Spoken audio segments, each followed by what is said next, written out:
ನಮಸ್ಕಾರ. ನಮ್ಮ ಅಡುಗೆ ಚಾನೆಲ್ಗೆ ಸ್ವಾಗತ. ಬಿಸಿಲು ಜಾಸ್ತಿ ಇದೆ, ಅದಕ್ಕೋಸ್ಕರ ಸೂಪರ್ ತಣ್ಣಗಿರೋ ಸೈಡ್ ಡಿಶ್ ರೆಸಿಪಿ ಇದು. ಅನ್ನ ಸಾರು, ರಸಮ್, ಅನ್ನ ಎಲ್ಲದ್ರ ಜೊತೆಗೂ ಚೆನ್ನಾಗಿರುತ್ತೆ. ಚಪಾತಿ ಜೊತೆ ಕೂಡ ಮಾಡ್ಕೊಂಡು ತಿನ್ಬೋದು. ಟ್ರೈ ಮಾಡಿ ನೋಡಿ. ಮೊದಲನೇ ಸ್ಟೆಪ್ಪಲ್ಲಿ ಸಣ್ಣ ಮಿಕ್ಸಿ ಜಾರ್ ತೊಗೊಂಡಿದ್ದೀನಿ. ಕೇವಲ 2 ನಿಮಿಷದಲ್ಲಿ ಈ ರೆಸಿಪಿನ ಮಾಡ್ಕೋಬೋದು.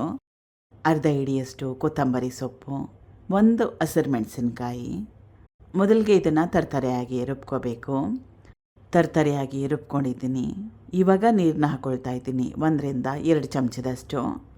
ನೀರನ್ನ ಹಾಕ್ಕೊಂಡ್ಮೇಲೆ ಮುಚ್ಚಳನ ಮುಚ್ಚಿ ಸ್ವಲ್ಪ ಮಟ್ಟಕ್ಕಷ್ಟು ನುಣ್ಣಗಾಗಬೇಕು, ಅಲ್ಲಿವರೆಗೂ ರುಬ್ಕೋಬೇಕು.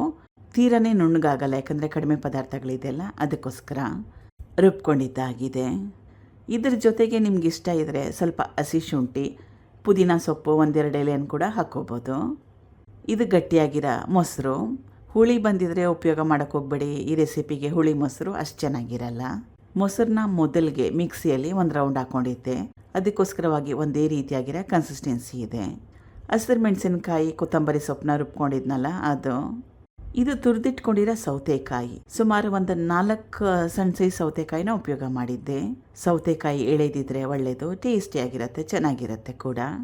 ರುಚಿಗೆ ತಕ್ಕಷ್ಟು ಉಪ್ಪು, ಚೆನ್ನಾಗಿ ಕಲಿಸ್ಕೊಂಡಿದ್ದಾಗಿದೆ.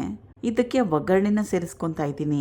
ಒಗ್ಗರಣೆಗೆ ಎಣ್ಣೆ, ಸಾಸಿವೆ, ಜೀರಿಗೆ, ಸ್ವಲ್ಪ ಇಂಗು, ಒಣಮೆಣಸಿನ್ಕಾಯಿ, ಕರಿಬೇವಿನ ಸೊಪ್ಪನ್ನ ಉಪಯೋಗ ಮಾಡಿದ್ದೆ.